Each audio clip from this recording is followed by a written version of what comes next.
L'homme qui va fermer la Révolution française en la soumettant à sa main de fer est en un sens le plus inattendu des héros nationaux. Un petit noble corse, né au point le plus excentrique du vaste territoire sur lequel il va régner, tout juste français de naissance, et longtemps étranger à ce que ses compatriotes appellent le continent. Si bien que pour le comprendre, il faut partir de ce qu'il a enraciné dans l'histoire de France, lui le Corse, l'Italien, le Buonaparte des douairières de la Restauration. Il faut comprendre sa rencontre avec la Révolution française. Il est né tout juste 20 ans avant, en 1769, dans une Corse tout fraîchement française, et pas si heureuse de l'être. Le deuxième fils de Charles Bonaparte et de Laetitia Ramolino, qui auront 12 enfants, dont 8 survivront, 5 garçons et 3 filles. Famille corse, unie comme une tribu sous l'autorité parentale, parlant corse comme toute l'île. Milieu de gentilhommerie marginale d'Ajaccio, vivotant de pieds de vigne et d'oliviers, et dont le patriarche a eu l'idée providentielle de se rallier à la France en abandonnant son ami, le nationaliste Paoli, et la cause de l'indépendance. Idée providentielle, car elle met la famille dans les bénéficiaires des édits royaux de 1776, qui ont organisé une éducation gratuite pour les rejetons de la noblesse pauvre.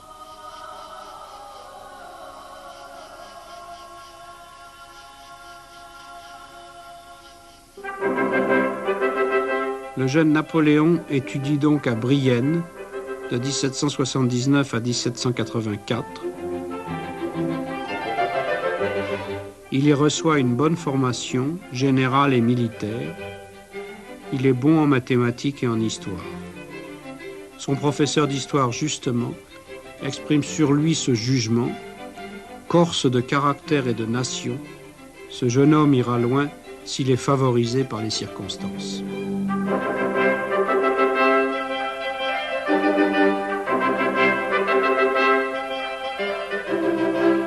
Or, les circonstances ne lui offrent rien qui éloigne ses pensées de son île natale.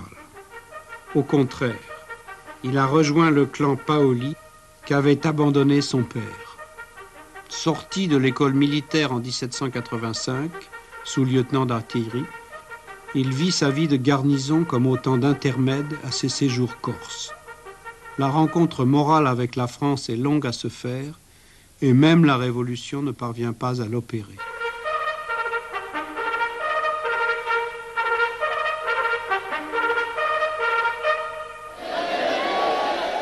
Rien ne le rattache aux vaincus de 1789, mais rien n'indique de l'enthousiasme à l'égard des vainqueurs. Quand le canon tonne à Valmy, le 20 septembre 1792, il attend à nouveau le bateau qui le ramènera dans son île. Paradoxalement, c'est l'insurrection victorieuse de Paoli en avril 1793 qui va briser ce lien puissant avec le berceau de sa famille et de son enfance. En effet, la tribu Bonaparte, cataloguée pro-française, est proscrite. Elle débarque à Marseille avec armes et bagages. Madame Mère, veuve pittoresque, devenue depuis son veuvage chef de famille, à la tête de filles jolies et de garçons ambitieux. Toute la famille passe du côté de la Révolution, où se trouvent les emplois, les carrières, l'avenir. Le jeune capitaine d'artillerie devient non seulement montagnard, mais robespierriste. C'est l'heure du salut public en cet été 1793. La France est assiégée par l'ennemi, en proie à la guerre civile. Napoléon a choisi son camp, en même temps que l'histoire de France, où il entre avec un passeport jacobin. Qu'est-ce qui lui plaît tant à ce jeune officier dans ces mois terribles? Moins sans doute la passion révolutionnaire que ce qui s'accorde à son tempérament et à ses goûts. L'énergie à l'antique du gouvernement, l'autorité sans limite du pouvoir.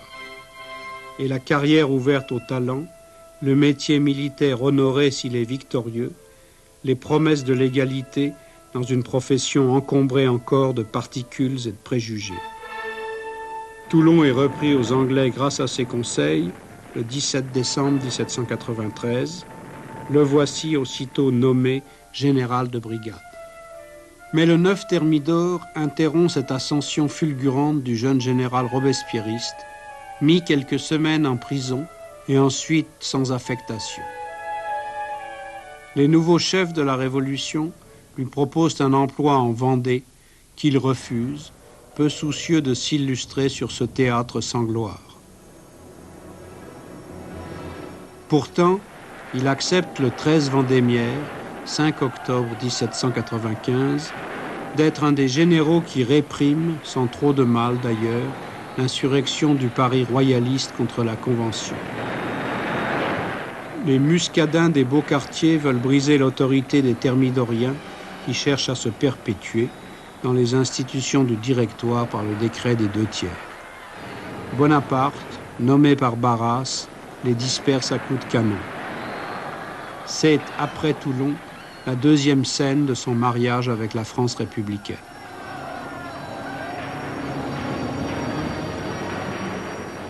Cette France est devenue un mélange de nomenclatura révolutionnaire et d'argent roi.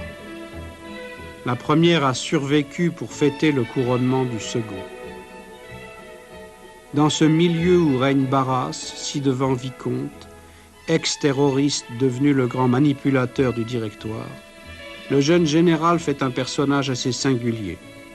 Émacié, taciturne, le visage juvénile mangé par les yeux et par la longue chevelure tombant sur les épaules en oreilles de chien. L'histoire de son mariage avec Joséphine au début de 1796 dit tout sur ce qui l'attache à cette société. Elle peut être racontée comme un vaudeville. En épousant une demi-mondaine ruinée que Barras a mis dans son lit, Bonaparte croit se marier à une riche héritière de l'aristocratie. Mais cette union peut être peinte sous des couleurs moins crues et tout aussi vraies. La passion brûlante, la seule qu'il ait éprouvée de son existence pour une femme, qui le jette dans les bras de Joséphine, lui qui est snobé par l'association de son personnage avec un nom de l'Ancien Régime, cette passion s'alimente moins à l'arrivisme vulgaire qu'à une revanche sur les humiliations de son enfance.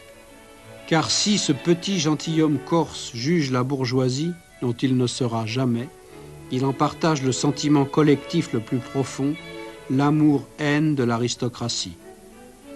Cette passion de l'égalité à la française, héritière de l'Ancien Régime sans le savoir, et qui n'a d'apaisement provisoire que dans la supériorité acquise, reconnue, garantie sur le voisin, qui est pourtant censé être son égal. Stendhal la nommera après lui et avec lui la vanité.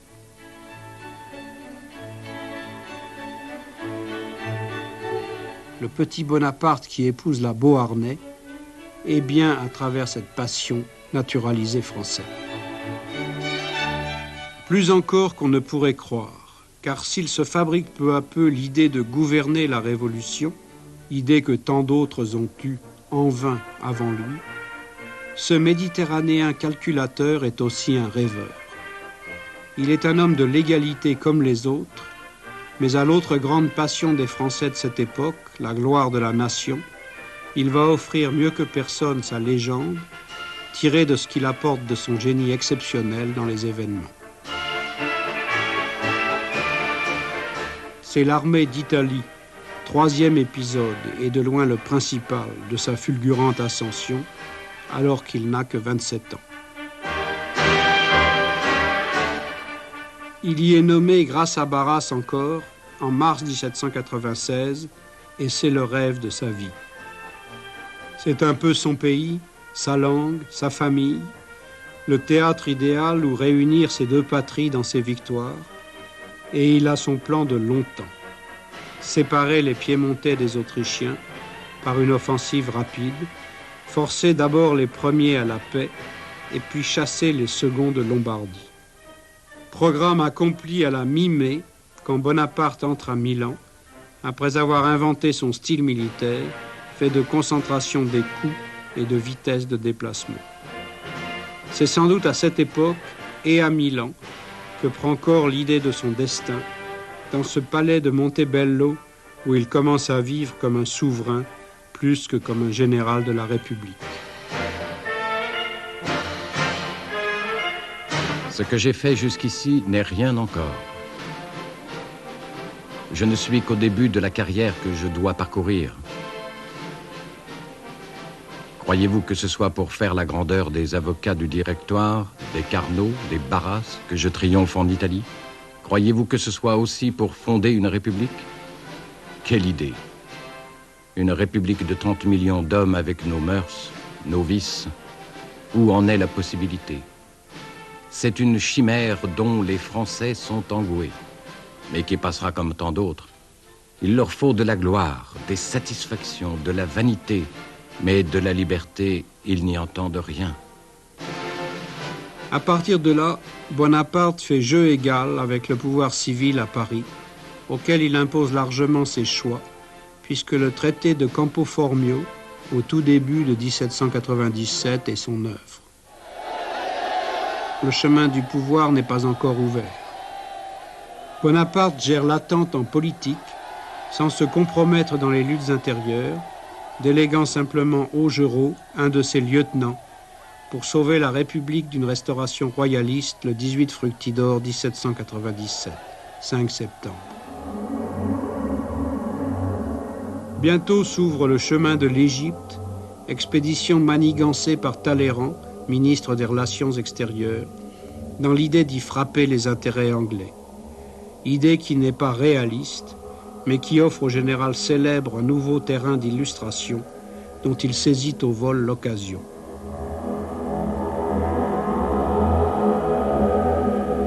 Soldats, vous allez entreprendre une conquête dont les effets sur la civilisation et le commerce du monde sont incalculables. Vous porterez à l'Angleterre le coup le plus sûr et le plus sensible en attendant que vous puissiez lui donner le coup de mort. Nous ferons quelques marches fatigantes. Nous livrerons plusieurs combats. Nous réussirons dans toutes nos entreprises. Les destins sont pour nous. La première ville que nous allons rencontrer a été bâtie par Alexandre. Nous trouverons à chaque pas des souvenirs dignes d'exciter l'émulation des Français.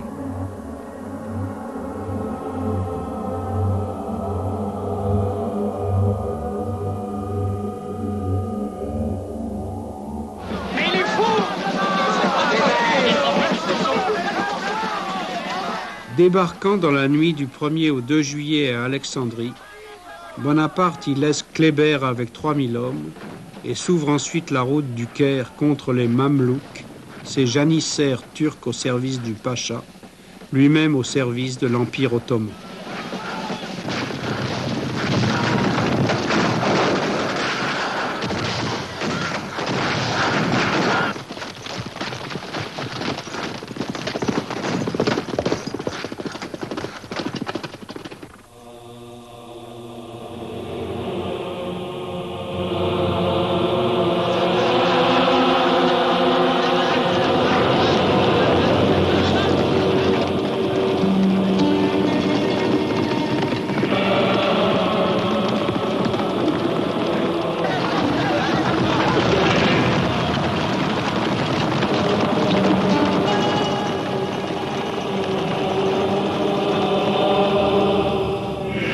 Soldats, nous célébrons le premier jour de l'ancêtre de la République. Il y a 5 ans, l'indépendance du peuple français était menacée, mais vous prîtes Toulon. Ce fut le présage de la ruine de nos ennemis. 1 an après, vous battiez les Autrichiens à Dégau. L'année suivante, vous étiez sur le sommet des Alpes. Vous luttiez contre Mantoue il y a 2 ans et vous remportiez la célèbre victoire de Saint-Georges.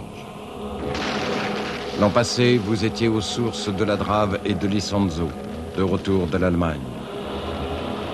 Qui eût dit alors que vous seriez aujourd'hui sur les bords du Nil, au centre de l'ancien continent?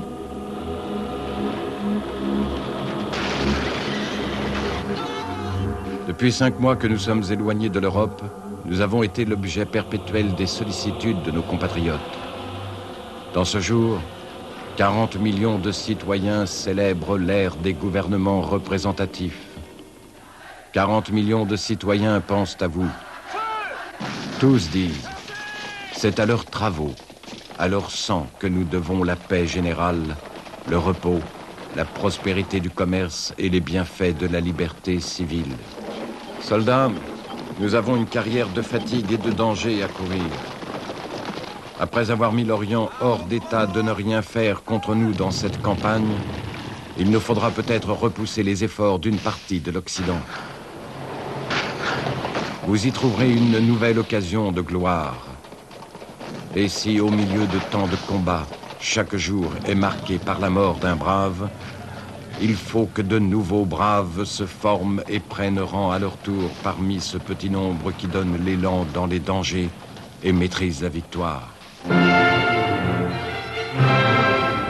Peu importe au fond, pour sa gloire, que l'amiral Nelson et la flotte anglaise parviennent peu après à détruire ces navires mal abrités dans la rade d'Aboukir. Il s'installe dans sa conquête, souverain au Caire comme il l'était à Milan, recommençant l'essai d'un despotisme éclairé qui est sa recette de gouvernement, et donnant ainsi à cet épisode très court de la domination française en Égypte des traces qui auront une influence durable.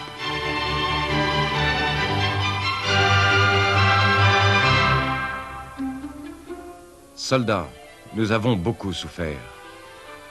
Nous avons eu à combattre des ennemis de toute espèce. Nous en aurons encore à vaincre. Mais enfin, le résultat sera digne de nous et nous méritera la reconnaissance de la patrie.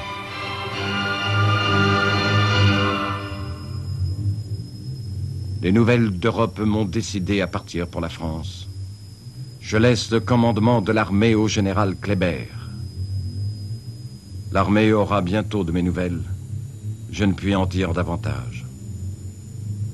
Il me coûte de quitter les soldats auxquels je suis le plus attaché, mais ce ne sera que momentané. Et le général que je leur laisse a la confiance du gouvernement et la mienne. Soldats, les consuls de la République s'occupent souvent de l'armée d'Orient.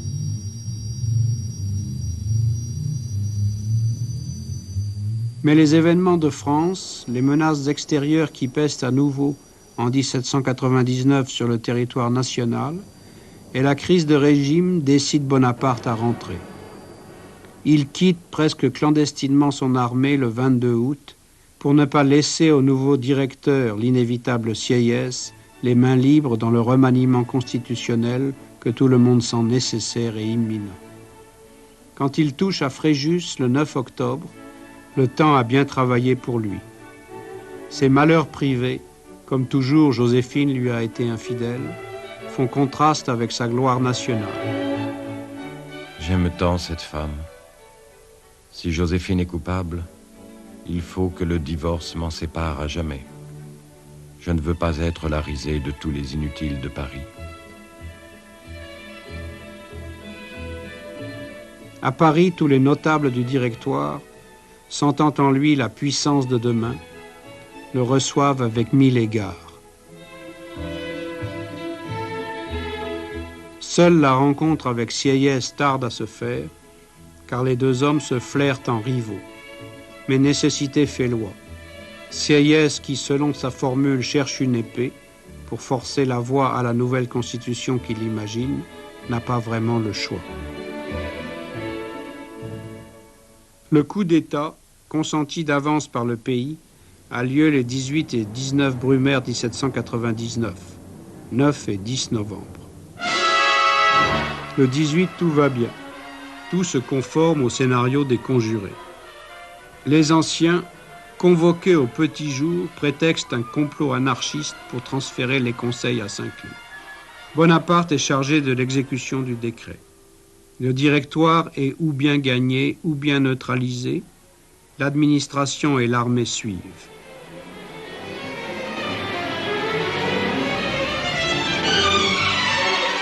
Mais le lendemain 19, à Saint-Cloud, tout se gâte. Les assemblées 500 en tête refusent un harakiri légal. Bonaparte vient en vain menacer les 500 que préside pourtant son frère Lucien.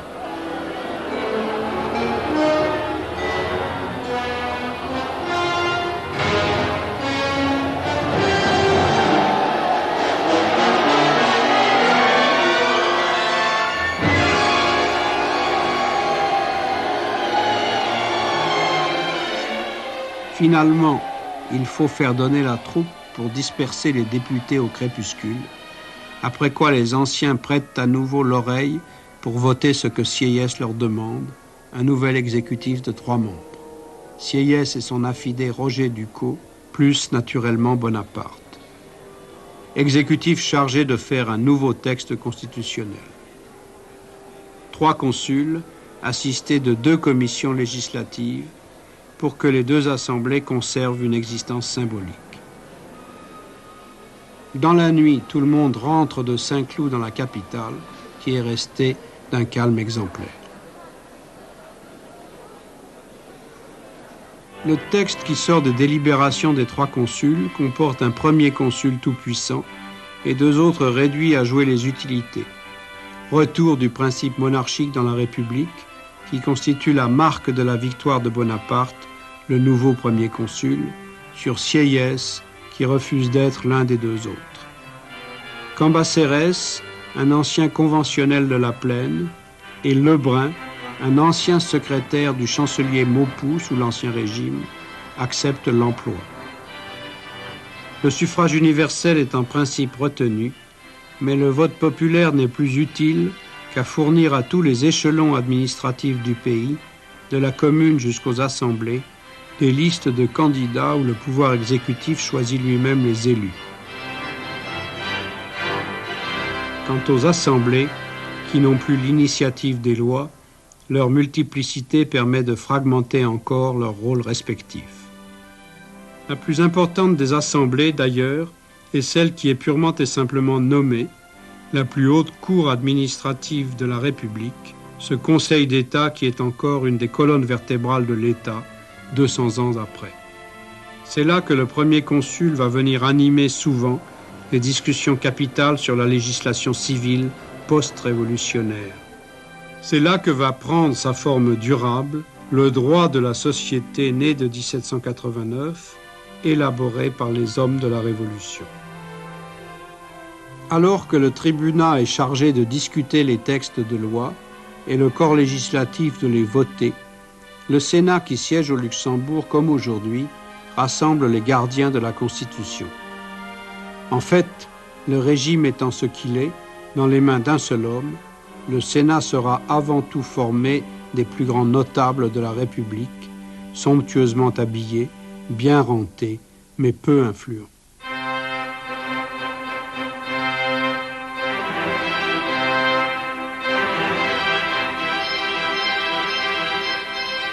« 1789 avait fait une république sous le nom d'une monarchie, 1799 fait une monarchie sous le nom d'une république. »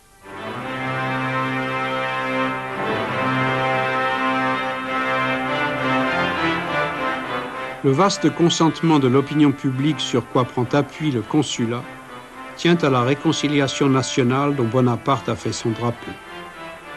Les émigrés commencent à rentrer en masse, les églises rouvrent leurs portes, le pays respire et retrouve l'ordre des jours. Il est bien vrai que cette réconciliation n'est pas une réhabilitation du passé, moins encore une restauration de l'Ancien Régime, au contraire.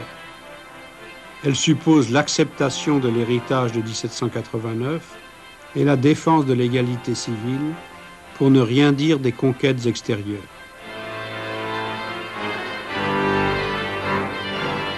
Mais la Révolution, grâce au consulat, commence à prendre dans l'opinion les traits de ce qui est irréversible, puisqu'elle est compatible avec les croyances du peuple et l'ordre retrouvé dans le pays.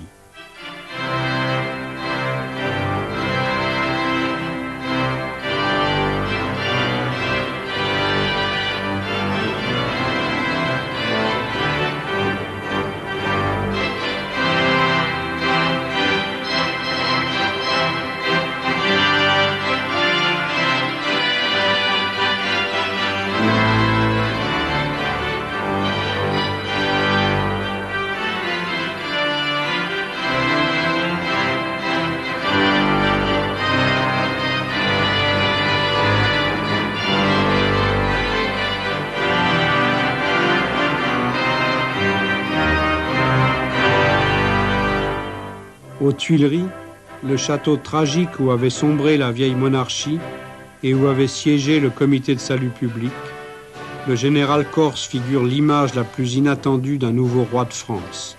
Il en a pourtant repris le rôle au nom des principes de la Révolution.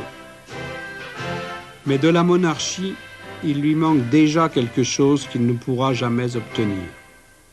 L'habitude des Français, ou, ce qui revient au même, la garantie de succession qu'offrent les siècles aux dynasties.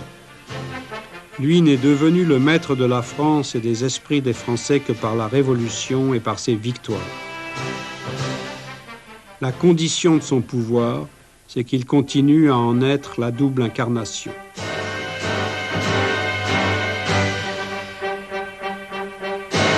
On le voit bien quand, à peine premier consul, il doit affronter à nouveau la coalition européenne, repoussée à l'automne 99, mais non vaincue. Soldats, un de nos départements était au pouvoir de l'ennemi. La consternation était dans tout le midi de la France. La plus grande partie du territoire du peuple ligurien, le plus fidèle ami de la République, était envahie. La République cisalpine, anéantie dès la campagne passée, était devenue le jouet du grotesque régime féodal. Soldats, vous marchez et déjà le territoire français est délivré. La joie et l'espérance succèdent dans notre patrie à la consternation et à la crainte. Soldats, ce ne sont plus vos frontières qu'il faut défendre. Ce sont les États ennemis qu'il faut envahir.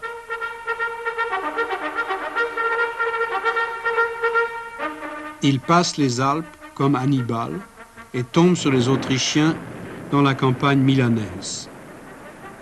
Mais après des premiers succès, il est tout près de perdre la bataille de Marengo, où il rencontre toute l'armée autrichienne avec des effectifs dispersés. 4 fois pendant la bataille, nous avons été en retraite. Et 4 fois, nous avons été en avant. Plus de 60 pièces de canon ont été de part et d'autre sur différents points et à différentes heures prises et reprises. Il y a eu plus de 12 charges de cavalerie et avec différents succès. L'ennemi avançait sur toute la ligne, faisant feu de mitraille avec plus de 100 pièces de canon. Les routes étaient couvertes de fuyards, de blessés, de débris. La bataille paraissait perdue. On laissa avancer l'ennemi jusqu'à une portée de fusil du village de San Giuliano, où était en bataille la division de Saix, avec 8 pièces d'artillerie légère en avant et 2 bataillons en potence, en colonne serrée sur les ailes. Tous les fuyards se ralliaient derrière. Déjà l'ennemi faisait des fautes qui présageaient sa catastrophe. Il étendait trop ses ailes. La présence du premier consul ranimait le moral des troupes. Enfants, souvenez-vous que mon habitude est de coucher sur le champ de bataille. Une perte vivement sentie par l'armée, qui le sera par toute la République, ferme notre cœur à la joie. De Saix a été frappé d'une balle au commencement de la charge de sa division. Il est mort sur le coup. Il n'a eu que le temps de dire au jeune Lebrun qui était avec lui « Allez dire au premier consul que je meurs, avec le regret de n'avoir pas assez fait pour vivre dans la postérité. » Lorsqu'on vint, au milieu du plus fort du feu, annoncer au premier consul la mort de Saix, il ne lui échappa que ce seul mot. Pourquoi ne m'est-il pas permis de pleurer ? Mais à Paris, un peu plus tard, on apprend la défaite avant le redressement. C'en est assez pour que les milieux politiques refassent l'espace de quelques heures la carte du régime comme s'il avait disparu.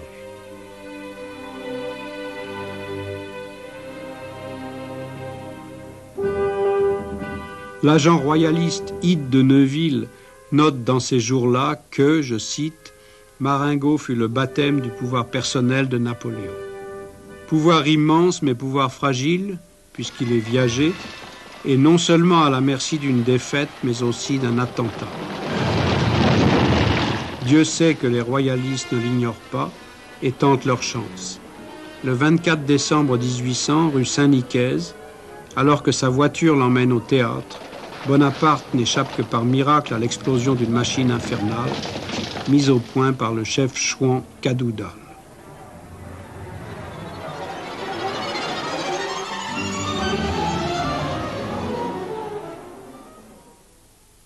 À 30 ans, le citoyen consul est dans son plus grand éclat physique.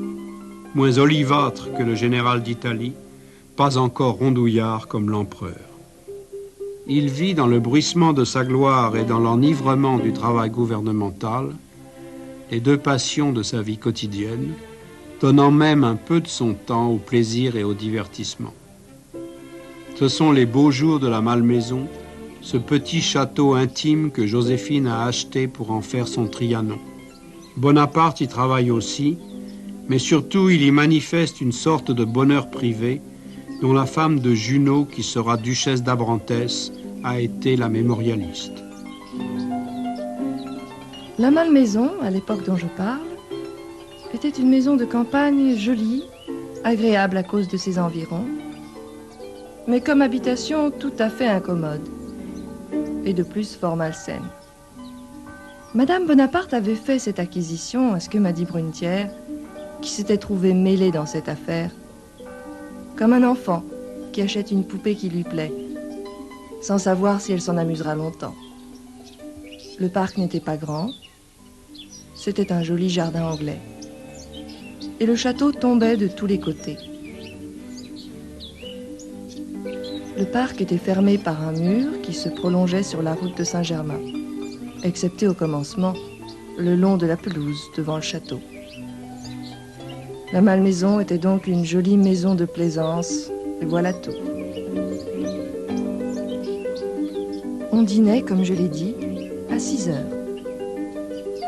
Lorsqu'il faisait beau, le premier consul ordonnait que l'on servît dans le parc. On mettait la table à gauche de la pelouse, et devant le château, et un peu à l'avant de l'allée droite. On était peu de temps à table, et le premier consul trouvait que le dîner était trop long lorsqu'on y restait une demi-heure.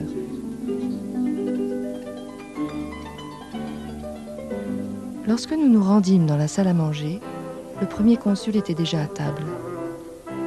Il me fit mettre à côté de lui et me parla tout aussitôt de choses tellement indifférentes qu'il était évident que ce n'était que pour éviter un silence complet qu'il entreprenait une conversation à laquelle il ne prêtait aucune attention. Je l'examinai et je vis qu'en effet il était sous le poids d'une vive impression. Hélas, le sujet n'en était que trop grave. Nous avions perdu l'Égypte. C'était en vain que le premier consul avait caché les premières nouvelles qui lui étaient parvenues et qui lui avaient dévoilé tout l'avenir qu'il redoutait. Les Anglais avaient triomphé.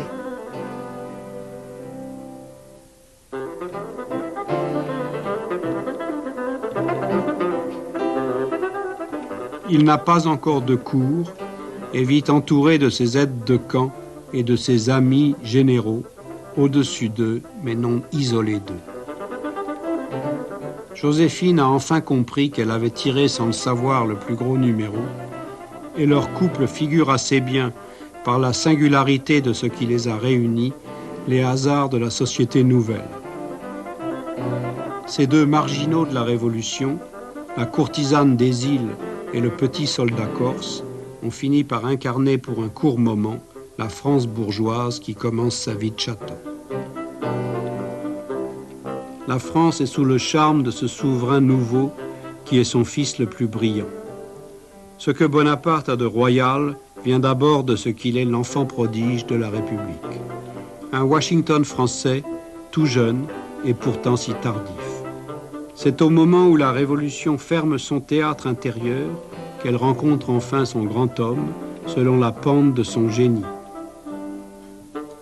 Ce Washington de 30 ans n'aime pas la liberté et ne finira pas sa vie en père de la patrie, mais en conquérant vaincu.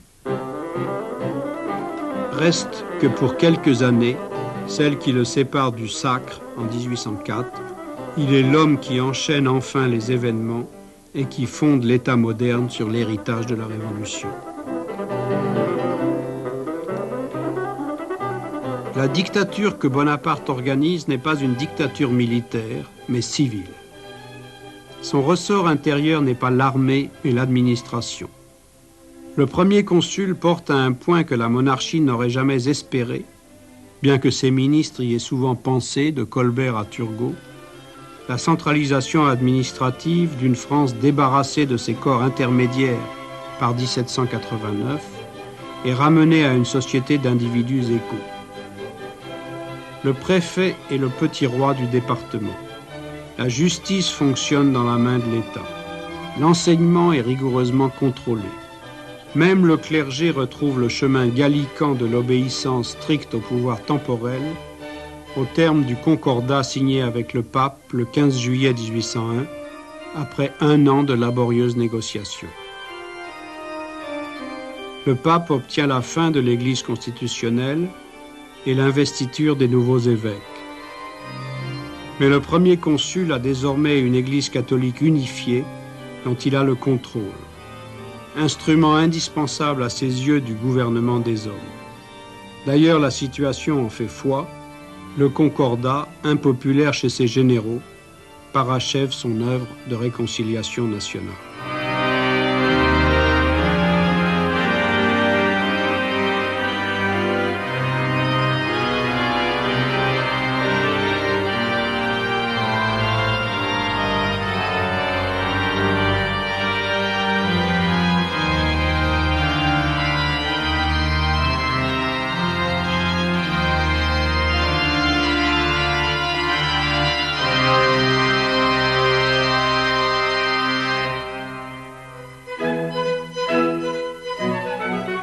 Il n'est pas jusqu'à la situation extérieure qui ne s'éclaircisse. La paix est signée avec l'Angleterre en 1802. C'est une trêve plus qu'une paix, comme l'avenir proche le montrera.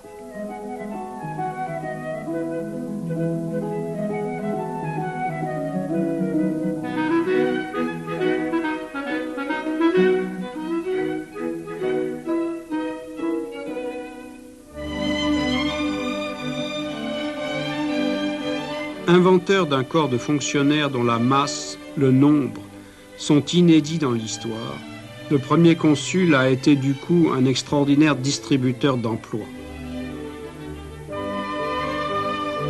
Dans cette foire aux places si caractéristique de son règne, il joue à l'échelle de la nation un des grands rôles du roi de France à la cour, donner des récompenses, des honneurs, des distinctions et des emplois. Tout ce qui a joué un rôle, même petit, depuis 1789, trouve à se caser sous son drapeau. Et beaucoup de ceux qui n'ont pas voulu servir la France nouvelle la rallient sous la garantie du premier consul. Mais il n'y a pas de moment où Bonaparte n'est paru plus inséparable de la fin de la Révolution. Il se fait donner par plébiscite le consulat à vie en août 1802.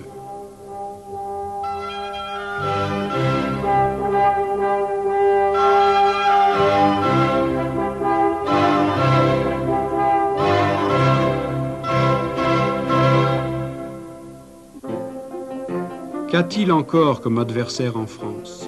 Des royalistes de complot, mais très peu nombreux, très isolés, et des petits milieux intellectuels, comme ces cercles où se rencontrent les idéologues et où l'on voit encore le sénateur Sieyès, comblé d'honneur, mais sans doute pas trop heureux de l'évolution des choses. Sieyès croit posséder seul la vérité. Quand on lui fait une objection, il répond comme un prétendu inspiré et tout est dit. Le salon de Madame de Staël est fermé depuis 1802, après que son ami Constant ait été éliminé du tribunat et elle-même interdite de séjour à Paris. Chateaubriand se tait encore, casé à l'ambassade de Rome par le maître du jour. À qui veut avoir une idée de la popularité de Bonaparte, il suffit de savoir que même Talleyrand, habitué à tout regarder d'un regard glacial, s'est pris d'une sorte d'admiration pour le génie civil et militaire du premier consul. Il y trouve, il est vrai, des avantages. Après le Concordat, le pape accepte en 1802 le retour de l'ancien évêque à l'état laïque, ce qui lui permet d'épouser sa maîtresse, Madame Grand, aussi stupide que belle. Ministre des Relations extérieures, Talleyrand est encore comblé d'argent et d'honneur. Bonaparte aime bien avoir à ses côtés ce grand seigneur, courtisan plus subtil que ses généraux, et qui parle à son imagination historique. Bref, toutes ces raisons forment un attelage assez stable pour que Talleyrand ait pu le croire l'espace de quelques années durables, puisque sa prudence légendaire ne l'empêche pas de mettre la main à l'arrestation et à l'exécution du duc d'Enghien en mars 1804, sanglante préface à la proclamation de l'Empire. L'affaire a été réglée de façon expéditive. En août 1803, Cadoudal a retraversé la Manche avec ses chouans rescapés de l'attentat manqué de 1801. Mais Fouché, ministre de la police, les fait arrêter. Ils seront exécutés. À l'interrogatoire, un des conjurés a révélé que le signal de l'attentat devait être la présence sur le sol français d'un prince du sang Bourbon. Sur ces simples présomptions, Bonaparte fait arrêter en territoire étranger, dans le pays de Bade, à quelques kilomètres du Rhin, le duc d'Enghien, fils du dernier Condé. Amené à Paris, celui-ci est tout de suite jugé et fusillé, séance tenante, dans les fossés de Vincennes, au petit matin du 21 mars 1804.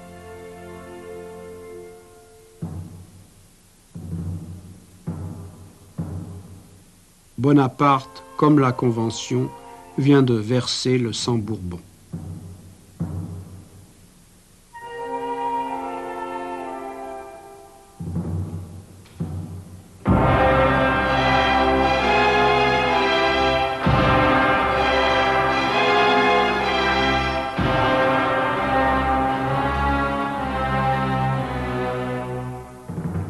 Il lui reste à fonder sa propre monarchie.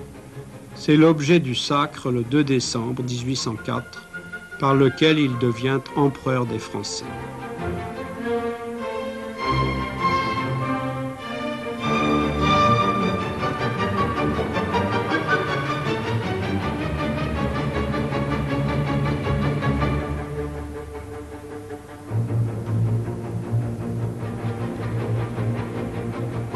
Je jure de gouverner dans la seule vue de l'intérêt, du bonheur et de la gloire du peuple français.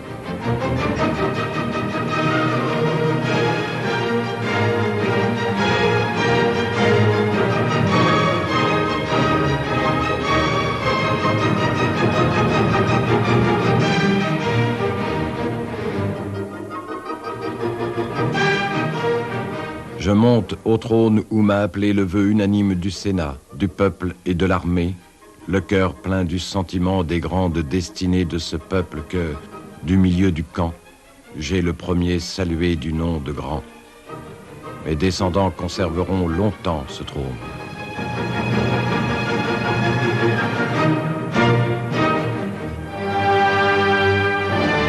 David, toujours lui, a peint la cérémonie comme il avait peint le jeu de paume, en célébrateur des fastes de la Révolution. Peintre de son inauguration, il n'a pas manqué sa fin.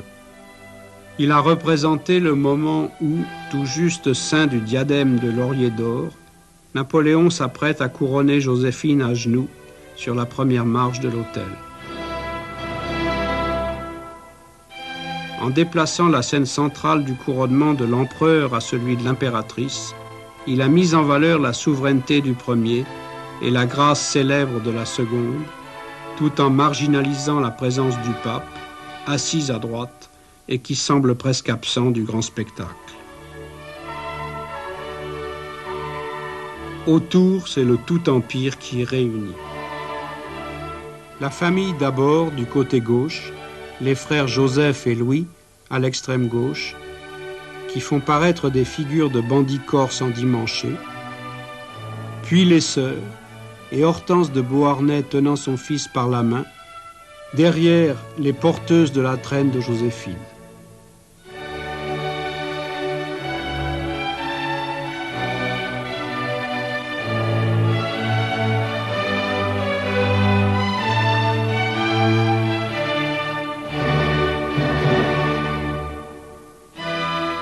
Au centre, dans une loge, surplombant Murat qui tient encore le coussin sur lequel il avait présenté la couronne, Madame Mère, qui n'assistait pas au sacre, mais que David a représenté comme la divinité tutélaire de la cérémonie. Pourtant, il lui a laissé quelque chose comme un air d'indifférence et de retrait, comme si, de cet étalement des grandeurs terrestres, elle restait la voyante hors du monde, venant d'un plus lointain passé, considérant un avenir plus vaste. La sorcière de la famille, présente comme la fatalité à ses fastes éphémères. Du côté des vainqueurs du jour, rangés en cercle autour de l'autel, de dos et de profil, les deux ex-consuls, Lebrun tenant le sceptre, Cambacérès la main de justice, Berthier le fidèle des fidèles, portant de son bras gauche le globe impérial qui l'empêche de tomber avec sa main droite. Trois bourgeois empanachés, aux visages épais, portant comme des domestiques les emblèmes du maître du monde. Puis vient Talleyrand en manteau rouge, l'air insolent et amusé, coup d'œil d'expert qui se souvient de faste d'un meilleur goût, et Eugène de Beauharnais, la main gauche sur son épée, et puis Caulaincourt, Bernadotte, encore des militaires, devant lesquels se tient le cardinal Fesch, demi-frère de Madame Mère, et le cardinal Cambacérès, qui a eu la chance d'avoir un frère. Telle fut donc cette cérémonie un peu kitsch, par où la Révolution mettait fin à sa course folle, au prix d'une illusion de durée.